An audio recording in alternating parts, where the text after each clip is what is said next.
Cole Cubelic's with us every Friday. Brought to you by Edward Jones, our good friends, Tex Morris and Edward Jones over there on Jefferson Highway.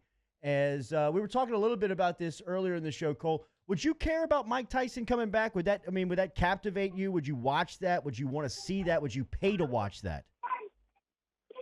I don't know. I was a Mike Tyson fan. I guess I still am. I think he's one of the greatest heavyweights to ever do it, one of the most dominant athletes, individual athletes we've ever seen. But I just don't know if I want to see a guy that age potentially hurt himself or be pummeled to the point that I would feel sorry for him and tarnish his legacy, which I guess if you look at those last two Evander fights and then that last Lennox Lewis fight, he did enough to his legacy then. But I don't know if I'd really be into it. I mean, listen, I love boxing. I'm an MMA fan, but I don't know if that's one that I need to see. Okay, speaking of things you need to see, how do you feel about Drew Brees and Tom Brady opening up the season in primetime in the Superdome? Yeah, let's go. I think that's going to be fun to watch. I mean, that's two teams that we think can compete for a Super Bowl this year. Obviously, we're all interested to see what Tampa's going to look like and just how different it's really going to be. We know that New Orleans is going to be in the mix. We know that they're going to have a chance to win their division, maybe get home field and make a deep playoff push. Tampa, we kind of think that. They seem to have all the pieces in place. I think Keyshawn Vaughn could be a real player for them at running back. We know that they got Brady. We know they got good receivers. I'm a little perplexed that everybody just thinks Gronk is going to be Gronk. I think a year away from football, not being as big as he was, as beat up as he was when he did finish, I think that's why they held on to O.J. Howard, because I think he'll still be limited this year. But he obviously gives Brady a guy he has a ton of confidence in, somebody who knows what he wants to do, how he's going to deliver the football. It helps his comfort level. But, defensively, if they can just be decent, they're obviously going to be a team that contends in that division as well. Cole, so you're over there in Alabama, and you got the pulse of this state. Are the Saints Alabama's NFL team? It is. It's kind of a four-way split. I think you have about 20% other, and then you have Titans, Saints, Falcons. Oh. So yeah, you got to. When I was doing radio in Huntsville, we were a Titans affiliate, and there are a lot of Titans fans there. Wow. But Huntsville's a big military town with Redstone Arsenal there, so you got a lot of transplants. So you get Lions fans, Packers fans, Bears fans. You get Colts fans. You have people from everywhere. So it was a little bit different. But Birmingham, I would say, is primarily nerdy Falcons fans with a heavy influence of Saints fans. That's probably more so in the southern portion of the state, obviously, because you get it down over to Mobile. And then the northern portion of the state, I would say, is more Titan fans than anyone else. Is there any other type of Falcon fan? Talking to Cole Cubelic. There's no other type of Atlanta sports fan. They're all nerds. Every single Atlanta sports fan is a nerd. It's not a great Jacob sports town. Jacob Hester is the Wow. biggest Atlanta sports fan nerd of them all. So, Yeah. and he knows fired. it. He loves some ATL United, and he loves. Did you hear some Tom Atlanta Hart Braves. taking shots at you earlier this week? God, ATL United. You can't be serious. Did you hear Tom Hart taking shots at you earlier this week? He was about making fun of you in the Peloton. the Peloton stuff? You know what? Jacob Hester didn't tell me that part. Jacob told me that he was making fun of that. He did the whole. This is so pathetic. Jacob said Jacob and I were doing radio on Sirius XM this week, and he said he was like, I heard a funny story from Tom Hart about you, and he said that you're the outside dog and Jordan's the inside dog. Yeah, what? That's what it was. That's so good, dude. That's so good. Okay, T-Bob, it might be good, but I have accidentally heard that at least 7 other times on radio interviews. On radio. So it can't be that good anymore when you've used it that many times. Yeah, he definitely So said on you're our show talking earlier this week. I got tickled.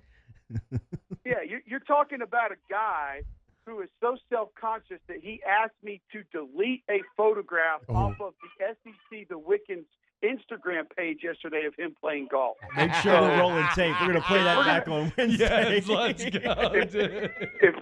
If we're going to talk about mentally and emotionally where everybody is right now, we should probably be a little bit concerned about Tom Hart. He could use a little more Peloton, it sounds like you're saying there, Cole. That's what I'm saying. He wants to make fun of me for getting on the bike. Yeah, he doesn't want pictures of himself floating around the internet. I'm So, impressed how you're doing it in this tell me what's newborn wrong with this stage, picture. dude. Your commitment to the Peloton In the is- newborn stage, because I've fallen off these last 2 weeks. I'm hoping to get back on it once I get more just like in a rhythm. But yeah, it sounds like he's making fun for it now. yeah, it's rough. Okay, Cole.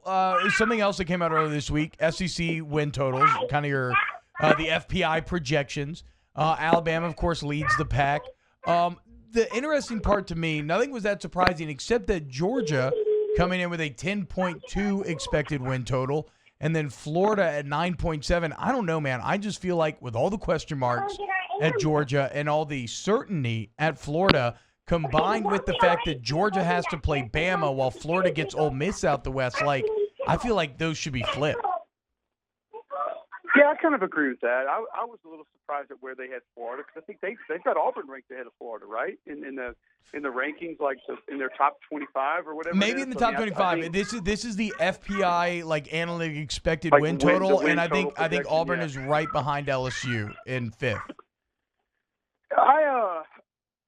I mean, this whole Georgia thing is really perplexing. Me too. I think their defense is going to be great, and Jordan Davis up front is going to be great. They have multiple edge guys that are going to be able to cause problems. They have a bunch of dudes who can cover. They're going to be fun to watch. On offense, however, I don't know where the confidence is coming from. Like I saw PFF put something out today that Jamie Newman is, without question, the best quarterback in the SEC. Wow. Dude hadn't taken a snap in the SEC, man.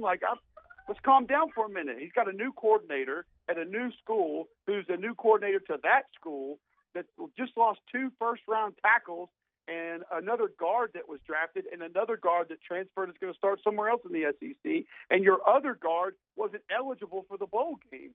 So you don't have the same kind of a tailback, in my opinion, that you've had in the past. You do have George Pickens, which is he'll be an eraser. He'll be a go-to target. But I'm just not as confident that offense is automatically going to be what everybody thinks it's going to be, particularly with Jamie Newman. I think he's got talent. I think he's a big physical guy. He obviously has a strong arm, but that doesn't just automatically equate to success in this league. And he's not going to know what it's like playing in this league. So, I mean, I would take Trask and Kellen Mond over Jamie Newman right now, just based on what I've seen him do in this league, especially if we're talking about them being in their certain situations. Like Trask has got weapons back, man. People think that Florida just lost all their weapons. It's like you need to go look at what Kyle Pitts did last year. You need to look at what Kadarius Toney's done when he's healthy. They're not at a loss of weaponry, I promise you. And then I think, too, when you look at Kellen Mond's production over time, and his offensive line should be better. Spiller's back at tailback. They have 3 tight ends that can start on any team in the league, and he's still got good receivers. Like I don't know if I'm sitting there saying that Jamie Newman undoubtedly is just the best quarterback in the SEC. They've got Alabama pegged at 10 wins. You feel secure there with a new quarterback? Yes, because I think that offensive line is going to be really good. You got Najee Harris, Brian Robinson, Trey Sanders. I mean, they can just pick their tailback. And then, of course, you're going to have to defend Waddle and Smith on the outside. So that's not going to be an easy task. But I will say this. That defense, I lack confidence in that defense. Yeah. I don't think they have an edge guy. And outside of Christian Barmore inside, I don't know who their individual pass rushers are going to be. Because LeBron Ray's injury is not one that we've had any updates on, so we don't know what he's going to look like, and if he comes back, if he's going to be close to 100%. So I think there's some big question marks there. And just because you place an inside linebacker that's had good ball behind him before, I don't think that changes a whole lot of your defense when you lose Xavier McKinney on the back end, you lose Diggs at corner. Yes, they have guys that play. They're going to have probably a first-round corner and a first-round inside linebacker, but it just does not feel anywhere near the same to what it's been before. And I don't know who the alphas are on that defense as well. So I have some real concerns about that side of the ball. The fortunate part for Alabama, when you look down that schedule, there doesn't look like there's a ton of teams on that schedule that are going to be able to score a lot of points. Yeah. So even if you said, okay, they're getting in shootouts with 8 of the teams on that schedule, there's only 2 or 3 that you think might even be able to hang with them from that perspective. Look out, Southern California just hired 2 new video guys. Yeah, watch out, bro. I mean, they're done for. Hey, Cole, is Mac Jones gonna be the quarterback next year? I think so. I think they're trying to tee it up for the freshman Bryce Young, but I think Mac Jones is just I think he's been there. I think he knows it. And I actually think that this whole pandemic situation will probably work against a guy like Bryce Young. That's a good point. You know, he's somebody that would have been down there in the summer and been able to have 7-on-7 and be able to go sit in his coach's room and watch film and meet and sort of have a better understanding of timing and rhythm and what things are going to look like and be like. It's going to all be brand new, and he gets down there now. And you know what that acclimation process is like, T-Bob, just being in a helmet, being around the guys, being in the weight room, that understanding, that comfort level helps you a lot when you're trying to win a position. He's not going to have that. And I think Mac Jones is going to have that. They may still have a package for him to try to use his mobility, but I could see Bama being a team that's run first, tries to play a little more ball control than they have in the past, and probably relies on a quarterback that's going to be the safer option. That's not going to turn it over and is going to make good decisions. Cole Cubelic from the SEC Network, ESPN, and the XFL. What's the best thing you've seen in The Last Dance? The best thing that I've seen in The Last Dance. I mean, I thought personally it was just seeing the behind the scenes of him going out and pulling out a pair of ones when he went and played in what he thought in the Garden for the last time. Yeah. Like, we hear about that and we think that we know about how that went down, but like to hear that he did it and then to hear that his feet were essentially bleeding because they were so uncomfortable and he didn't like them, but he kept them on because of just kind of what it meant to him sentimentally. I thought that was pretty cool. You know, it was disappointing to hear that the Rodman story was elaborated a little bit too much after the fact, saying that he had an apartment right across the street from the arena, and Jordan really just walked across the street to go get him, that he didn't necessarily fly to Vegas to get him. Yeah. You know, that part was that was kind of a bummer. We appreciate Tex Morris for bringing our conversation with Cole Cubelic every week here on Off the Bench. We'll talk to you next Friday, man. Have a good weekend and safe week. T-Bob, how's the baby? Doing great, man. Doing great. Well, she struggled second night of a back-to-back here last night. We had a bad night, great night of sleep, terrible night again last night. So, bit in flux. What about yourself, man? We had a bad night last night, but overall it's been great. Yeah. Like you said, that Peloton thing, like it crushed me the first 3 or 4 times I tried to ride after we got home. And I was just dead. And then thankfully my wife, she kind of set up a spot to sleep upstairs with the baby.